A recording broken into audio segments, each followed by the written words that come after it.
இறந்தவர்களுக்கு குர்ஆன் ஓதலாமா? இறந்தவர்களுக்கு நம்ம குர்ஆன் ஓதலாமா என்ற கேள்வி. இப்போ குர்ஆனை பொறுத்தவரையில் அல்லாஹ் தஆலா குர்ஆனை சொல்கின்ற பொழுது நமக்கு நிறைய இடங்களை ஷஹர் ரமதான் அல்லது யுன்சில ஃபீஹில் குர்ஆன் ஹுதல் லின்னாஸ் வபையினாத்தி மினல் ஹுதா வல் ஃபுர்கான் என்று தான் வருது. அப்போ ரமதான் மாதத்தில் நம்ம குர்ஆனை இறக்கினோம், அல்லாஹ் தஆலா சொல்கிறோம் நம்ம குர்ஆனை இறக்கினோம் அல்லது யுன்சில ஃபீஹில் குர்ஆன் ஹுதல் லின்னாஸ், மக்களுக்கு நேர்வழி காட்டுவதற்கு நம்ம எல்லாம் தெரிஞ்ச ஒரு வசனம். அப்போ குர்ஆனை பொறுத்தவரையில் அதை இறந்தவர்களுக்கு ஓதலாமான்னு சொன்னால், இறந்தவர்களுக்கு ஓதுவதன் மூலமாக நன்மை போகுமாண்டால் நிச்சயமாக போகாது.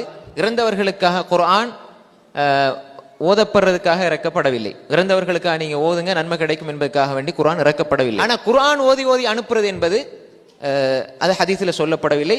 அப்படி இருந்திருந்தால் அதை ரசூல் ஸல்லல்லாஹு அலைஹி வஸல்லம் தன் அன்பு மனைவி கதீஜா ரலியல்லாஹு அன்ஹா செஞ்சிருப்பாங்க, அதே மாதிரி சஹாபாக்கள் செஞ்சிருப்பாங்க. எந்த ஒரு ஆதாரபூர்வமான செய்தியும் கிடையாது. ரசூல்லா மரணிச்சவர்களுக்காக குர்ஆன் ஓதுனாங்கன்ற செய்தி கிடையாது. அதே மாதிரி சஹாபாக்கள் ஓதினதாக எந்த செய்தியும் கிடையாது. அது நலவாக இருந்திருந்தால் எங்களை விட நன்மைகளில் முந்திய சஹாபாக்கள் அதில் முந்தி இருப்பார்கள். எனவே அது ஆதாரமற்ற செய்தி. அப்படி வரக்கூடிய யாசின் சம்பந்தமா ஏனைய சூறாக்கள் ஓதுற சம்பந்தம் வரக்கூடிய செய்தி ஆதாரமற்ற செய்தி. அதே மாதிரி குர்ஆனை நம்ம ஓதி ஓதி அனுப்புவதனால நமக்கு எந்த ஒரு பலனும் கிடைக்கப் போவதில்லை.